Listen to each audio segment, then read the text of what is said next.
Bonjour chers internautes et bonjour à ceux qui écoutent Puissance TV. Bonjour, comment ça va et comment va la santé? Aujourd'hui, on va parler de la tuberculose. C'est une maladie infectieuse localisée le plus souvent au poumon. Mais pas que ça, elle peut aussi être extrapulmonaire, contagieuse. Elle est la conséquence directe de l'infection par le bacille de Koch. Vaccin, symptômes, traitement, voici l'essentiel à savoir sur toute la maladie. On va parler des symptômes. Les symptômes de la tuberculose sont facilement reconnaissables. Un toux qui entraîne des expectorations, parfois même avec du sang, des douleurs thoraciques, une détresse respiratoire, des poussées de fièvre, un manque d'appétit, une perte de poids et des sueurs nocturnes. Dès l'apparition des premiers symptômes, il est préférable de consulter rapidement un médecin afin de bénéficier d'un traitement adéquat, surtout s'il y a un contact avec un patient infecté. Lors de la primo-infection, quelques signes cliniques peuvent se voir, même si elle est fréquemment asymptomatique, légère fièvre, fatigue, sueur, parfois de la toux. La tuberculose est une maladie contagieuse qui se transmet par voie aérienne d'homme à homme. Des gouttelettes contaminées sont projetées lors de la toux, d'éternuement ou de crachat. Celui qui inhale ces gouttelettes se retrouve donc contaminé à son tour. Le temps d'incubation.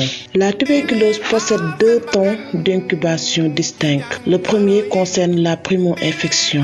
C'est le temps 4 à 12 semaines avec le bacille de Koch et le virage positif, c'est le tuberculinique. Ce temps est asymptomatique. Une fois cette primo-infection réalisée, il peut se passer un délai avant l'apparition de la tuberculose maladie et des premiers symptômes. Ces 2 temps d'incubation peuvent être brefs, immédiats ou longs jusqu'à plusieurs années. On va parler du diagnostic. Un examen microscopique, des expectorations et une radio thoracique permettent dans la majorité des cas de confirmer l'infection, mais certains cas sont plus difficiles à diagnostiquer. Une intradermoréaction à la tuberculine ou un dosage de quantiferon peuvent permettre de découvrir une tuberculose latente. Le traitement de la tuberculose dure généralement 6 mois et implique la prise de plusieurs antibiotiques simultanément. Cependant, avec le développement de résistance aux antibiotiques, certains cas deviennent de plus en plus compliqués à traiter. Concernant le vaccin BCG contre la tuberculose, le vaccin s'appelle le BCG du nom de ses inventeurs, Bacille de Calmette et Guérin. Ce vaccin concerne essentiellement les nourrissons afin de les protéger des formes graves de tuberculose. Son efficacité varierait de 75 à 85%.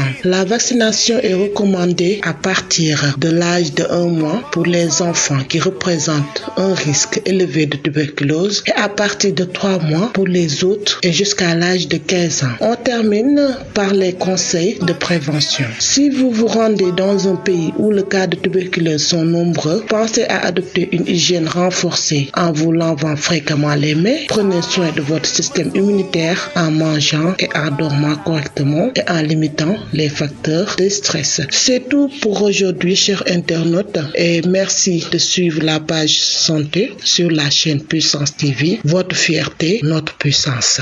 Mieux vaut prévenir qu'essayer de guérir.